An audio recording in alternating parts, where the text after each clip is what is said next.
Hello friend, concept physics class के इस नई वीडियो में आपका स्वागत है। आज हम लोग इस वीडियो में बहुत ही मोस्ट वीवीआई टॉपिक का अध्ययन करने जा रहे हैं, जिसको हम बोलते हैं लॉरेंज बल। यानी चुंबकीय क्षेत्र में गतिमान आवेश पर जो बल लगता है, यानी लॉरेंज बल का हम लोग क्या करेंगे, आज अध्ययन करेंगे। बैक वाले वीडियो में हम गतिमान आवेश के कारण चुंबकीय क्षेत्र के मान को क्या किए थे, प्राप्त किए थे। आज हम लोग इस वीडियो में लॉरेंज बल का क्या करेंगे, अध्ययन करेंगे। तो चलिए स्टार्ट करते हैं। देखिए लॉरेंज बल होता क्या है, सबसे पहले इसको समझते हैं। तो अगर कोई आवेशित कण, ध्यान समझिएगा, अगर कोई आवेशित कण Q चुंबकीय क्षेत्र B, ध्यान समझिएगा, अगर कोई आवेशित कण Q चुंबकीय क्षेत्र B में भी वेग से गतिशील है, यानी वह भी वेग से क्या कर रहा है, गति कर रहा है, तो उस कण पर, यानी इस आवेशित कण पर एक बल आरोपित होता है, यानी एक बल लगता है। उस बल को हम बोलते हैं चुंबकीय बल या लॉरेंज बल। और वो बल किसके चलते लगता है, तो वो बल लगता है इस चुंबकीय क्षेत्र के चलते। बात समझ में आई?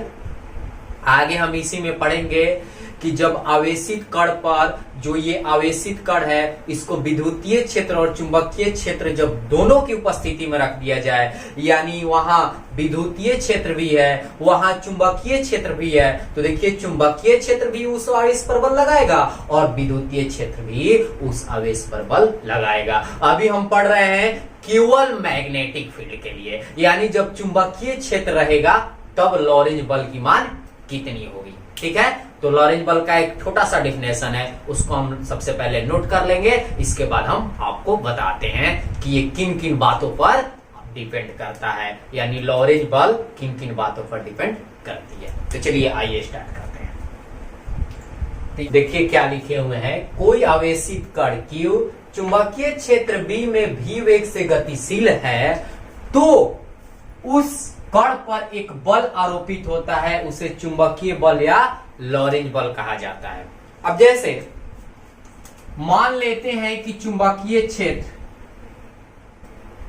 इधर है, आपकी चुंबकीय क्षेत्र की दिशा, ये आपका B है, ठीक है, और यहां एक आवेशित कण Q है, यहां एक आवेशित कण क्या है, Q है, और यह भी वेग से क्या है, गतिशील है। ध्यान समझिएगा, यह भी वेग से गतिशील है, और यहां एक आवेशित कण Q है, और ये चुंबकीय क्षेत्र की दिशा है।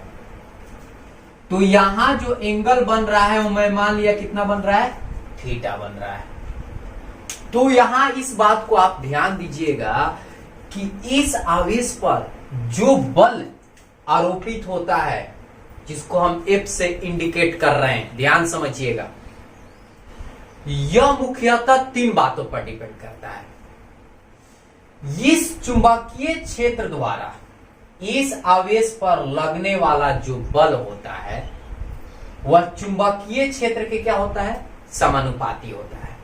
यानी चुंबकीय क्षेत्र का मान जितना अधिक होगा, इस आवेश पर उतना ही बल अधिक लगेगी। दूसरा बात कि इस आवेश का जो मान है वह जितना अधिक होगा, फोर्स का मान उतना ही अधिक होगा।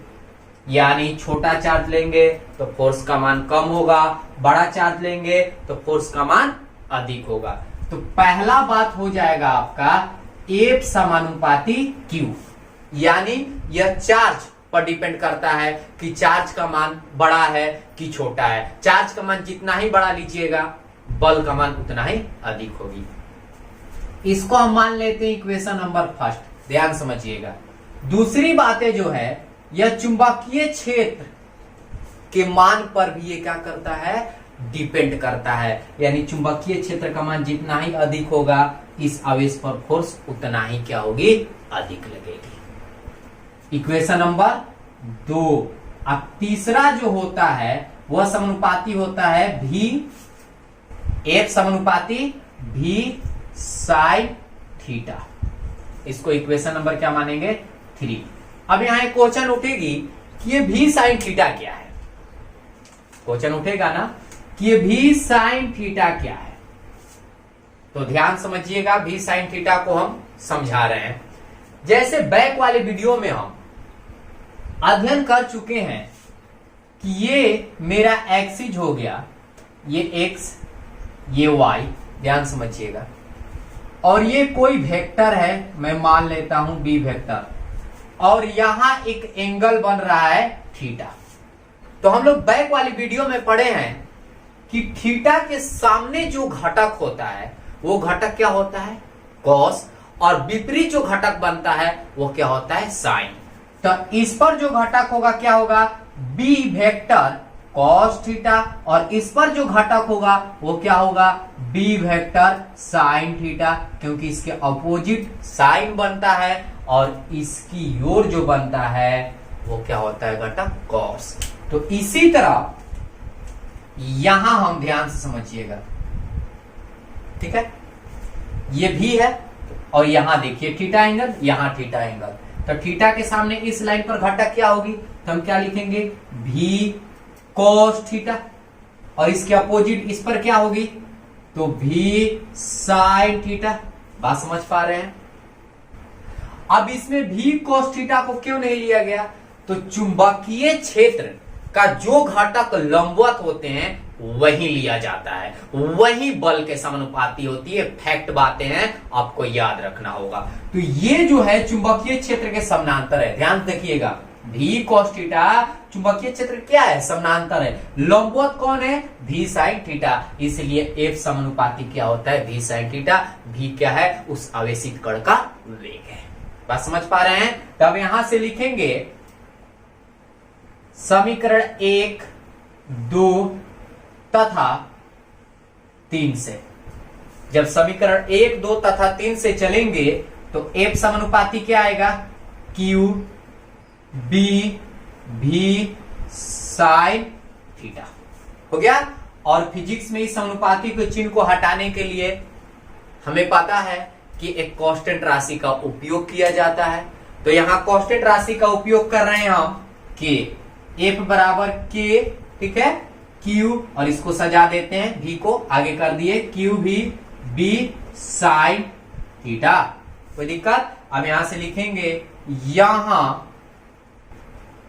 के एक नियतांक है, यहां के क्या है, नियतांक है। अब यहां से मान को पुट कर देते हैं, के बराबर कितना रख दिए, 1 रख दिए, क्योंकि किसी भी कांस्टेंट राशि का जो वैल्यू होता है वो हमेशा 1 लिखा जाता है। 1 लिखने से इसके मान में कोई परिवर्तन नहीं होता है। और एक बात और ध्यान समझिएगा, कहीं कहीं कोई कांस्टेंट राशि आता है तो उसका वैल्यू फिक्स होता है कि हमें इतना ही रखना है, तो उतना रखते हैं, और जब हटाना होगा तो हम के बराबर 1 रखेंगे, क्योंकि के एक नियतांक है। अगर हम 2 रख देंगे तो इसके मान में क्या हो जाएगा, परिवर्तन हो जाएगा। इसलिए कांस्टेंट के जगह पर अगर फिक्स वैल्यू नहीं है तो हमेशा 1 रखा जाता है। बात समझ में आई। तो यहां 1 रख दिए, तो एफ बराबर क्या होगा, क्यू भी बी साइन थीटा। कोई दिक्कत। चुंबकीय क्षेत्र में अगर आपसे पूछा जाए कि उस आवेशित कण पर कितना बल लगता है, तो क्यू भी बी साइन थीटा। कोई दिक्कत। अब यहां से अगर हम इस फॉर्मूला को ध्यान समझिएगा सदिश के रूप में लिखना चाह रहे हैं, अगर इसको सदिश वेक्टर के फॉर्म में लिखेंगे, यानी सदिश के रूप में लिखेंगे, तो कैसे लिखेंगे, ध्यान समझिएगा, सदिश के रूप में। तो सदिश के रूप में हो जाएगा एफ वेक्टर बराबर क्यू भी वेक्टर क्रॉस बी वेक्टर, क्योंकि सदिश जब भी लिखा जाता है त्रिकोणमितीय अनुपातों को क्या कर दिया जाता है, छोड़ दिया जाता है। कोई दिक्कत। तो हम जानते भी, ऐसे भी हम जानते हैं, 11th क्लास में पढ़े हुए हैं, ए वेक्टर क्रॉस बी वेक्टर बराबर ए बी क्या होता है, साइन थीटा। तो क्यू भी बी साइन थीटा के जगह पर क्या लिख दिए, v vector cross b vector. बात समझ में आ रही है? वही वाला बात मैं यहाँ क्या कर दिया हूं, नोट कर दिया हूं। ये सदिश के रूप में होगा, कोई दिक्कत? अब यहां से देखिए स्पेशल केस का अध्ययन करेंगे। इसका अध्ययन करेंगे स्पेशल केस, जिसको हम बोलते हैं विशेष परिस्थिति। तो इतनी बातें आप स्क्रीनशॉट कर लीजिए। इसके बाद हम स्पेशल केस पढ़ते हैं। अब देखिए यहां से, अब यहां से चलते हैं स्पेशल केस में।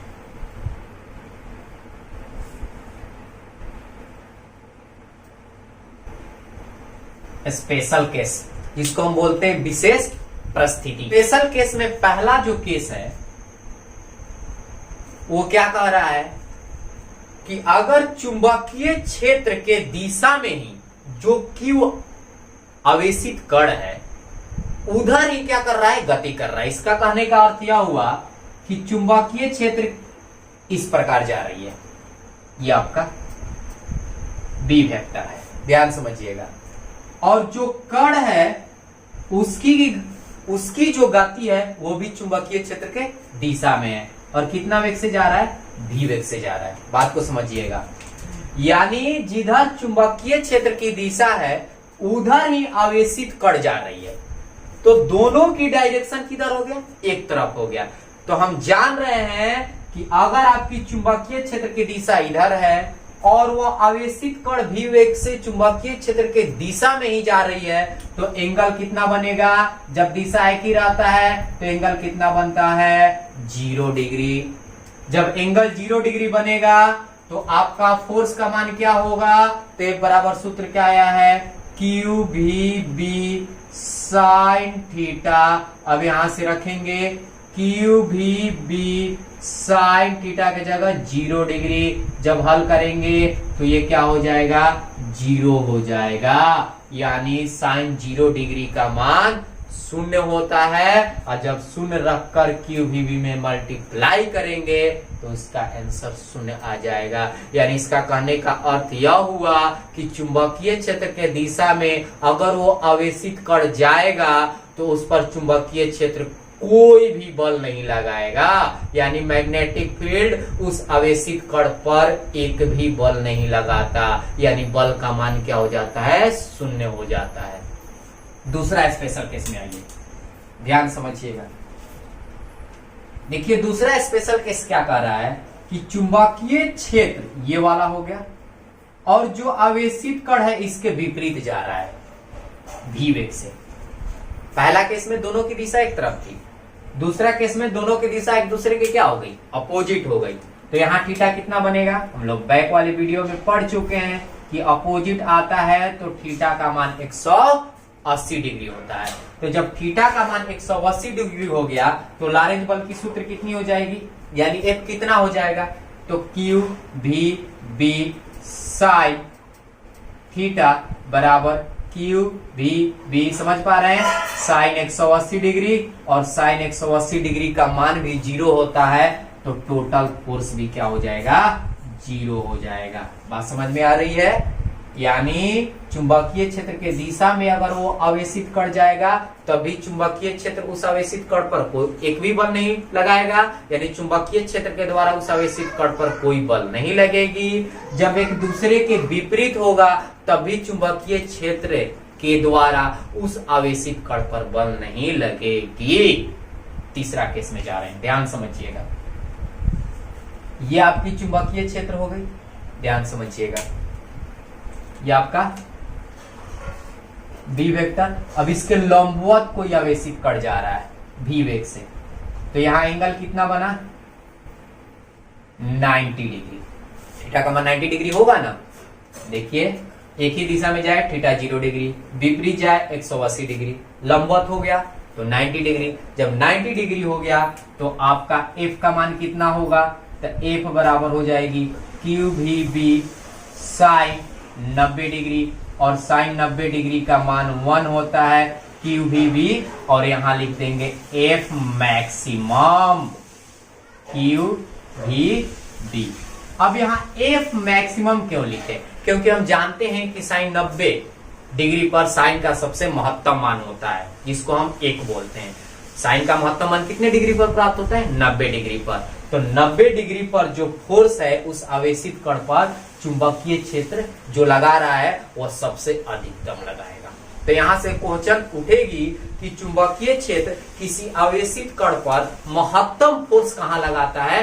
तो जब वो 90 डिग्री का एंगल बनाएगा, यानी चुंबकीय क्षेत्र के लंबवत अगर उस आवेशित कण को लेकर जाएंगे तो चुंबकीय क्षेत्र इस आवेशित कण पर सबसे अधिकतम फोर्स क्या करता है? लगाता है। इसी को बोलते हैं F मैक्सिमम बराबर QV।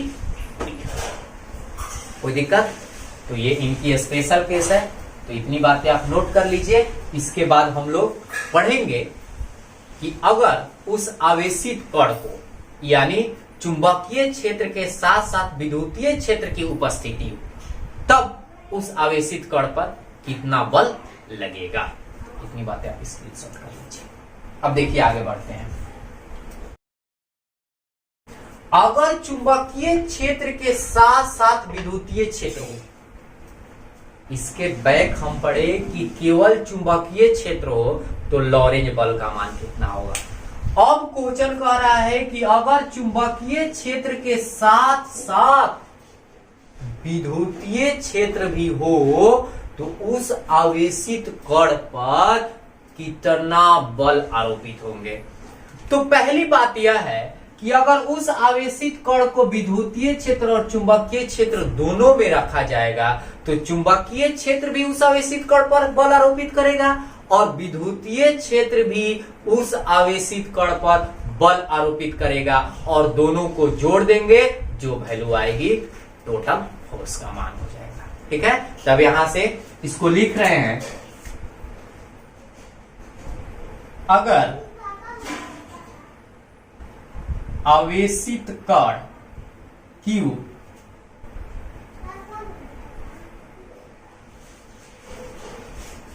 चुंबकीय क्षेत्र B तथा विद्युतीय क्षेत्र E में भी वेग से गतिशील हो तो दोनों क्षेत्र द्वारा इस कण पर बल आरोपित होगा। देखिए क्या लिखे हुए हैं। अगर आवेशित कण Q चुंबकीय क्षेत्र B तथा विद्युतीय क्षेत्र E में भी वेग से गतिशील हो तो दोनों क्षेत्र द्वारा इस कण पर बल आरोपित होगा। इसको भी हम लॉरेंज बल कहेंगे। बात समझ में आई? तो अब देखिए पहला जो बल लगेगा वो किसके चलते लगेगा? विद्युतीय बल, यानी विद्युतीय क्षेत्र के चलते कौन सा बल लगेगा? विद्युतीय बल लगेगा। वो कितना लगेगा? तो बैक वाले वीडियो में इलेक्ट्रोस्टैटिक्स में पढ़े हैं कि E बराबर सूत्र होता है F बाटा Q, यानी विद्युतीय क्षेत्र बराबर बल बाटा में आवेश। तो बल बराबर क्या हो जाएगा? QE होगा ना, क्रॉस मल्टीप्लाई गुना कर दिए। तब यहां से लिख रहे हैं विद्युतीय बल कितना लगेगी, तो इसको हम इंडिकेट कर रहे हैं FE से। ध्यान समझिएगा, F मतलब फोर्स, E मतलब इलेक्ट्रिक। कितना लगेगा? तो QE यानी आवेश गुने विद्युतीय क्षेत्र। और एक बात और है, वहां हम बताए थे कि अगर आपके पास आवेश का मान धनात्मक हो तो विद्युतीय क्षेत्र अपने दिशा में बल लगाता है और आवेश का मान ऋणात्मक हो तो विद्युतीय क्षेत्र के विपरीत दिशा में बल लगता है। इतनी बातें आपको ध्यान होना चाहिए। पॉजिटिव आवेश विद्युतीय क्षेत्र की दिशा में बल लगाता है, यानी विद्युतीय क्षेत्र अपने दिशा में बल लगाता है, और अगर वो निगेटिव आवेश हो तो विद्युतीय क्षेत्र के विपरीत दिशा में बल लगता है। अब यहां से लिखेंगे दूसरा जो है वो क्या है? चुंबकीय बल। चुंबकीय बल जिसको हम लिख रहे हैं FM, यानी मैग्नेटिक फोर्स। कितना? तो हम पढ़े अभी QVB साइन थीटा। अब यहां से लिखेंगे कुल बल।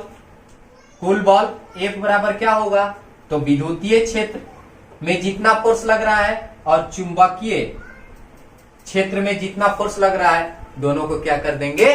जोड़ देंगे। समझ पा रहे हैं आप? कितना सिंपल से सिंपल कंसेप्ट के साथ आपको मैं बता रहा हूं, लाइफ में इसको कभी नहीं भूल पाइएगा। ध्यान देखिए, एफ ही का मान कितना रख देंगे, क्यूई, अब प्लस एफ एम का मान कितना रख देंगे, क्यू भी बी साइन थीटा। यानी जब आवेशित कण चुंबकीय क्षेत्र और विद्युतीय क्षेत्र दोनों में उपस्थित हो तो उस आवेशित कण पर लगने वाला बल क्या होगा, क्यूवी प्लस क्यू भी बी साइन थीटा। अब इसको हम सदिश के रूप में लिख रहे हैं, सदिश के रूप में।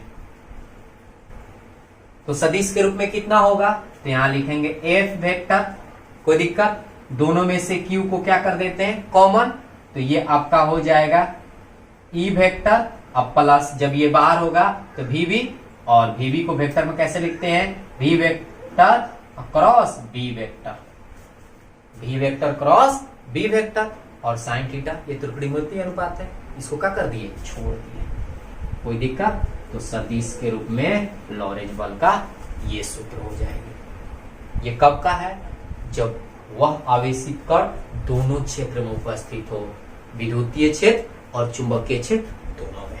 केवल चुंबकीय क्षेत्र में उपस्थित रहेगा तो उसका सूत्र होती है q v b sine theta. और वहां हम स्पेशल केस भी पढ़े थे कि जब चुंबकीय क्षेत्र की दिशा और उस आवेशित कण का जो वेग है दोनों की दिशा एक तरफ हो तो थीटा बनता है 0 डिग्री। यानी वहां चुंबकीय क्षेत्र उस आवेशित कण पर एक भी बल नहीं लगाता है, विपरीत जाएगा तभी नहीं लगाएगा, लगाएगा कब, जब उस चुंबकीय क्षेत्र की दिशा की क्या होगी, लंबवत होगी। तो आई होप आपको लॉरेंज बल बहुत अच्छे तरीका से समझ में आ गया होगा। और एक बात और है कि मैं आपके लिए इतना मेहनत कर रहा हूं तो आपको थोड़ा सा फर्ज बनता है, 1 मिनट या 2 मिनट का समय लगेगा, प्लीज चैनल को सब्सक्राइब कर दीजिएगा, लाइक कर दीजिएगा और अधिक से अधिक मात्रा में शेयर कर दीजिएगा। अगर वीडियो अच्छी लगी होगी तो कमेंट करके जरूर बताइएगा ताकि हमें आत्मविश्वास बढ़े और इसके बाद वाले जो जितने भी वीडियो हैं मैं आपको बहुत ही अच्छे से अच्छे कॉन्सेप्ट के साथ मैं आपको बताऊं। कोई दिक्कत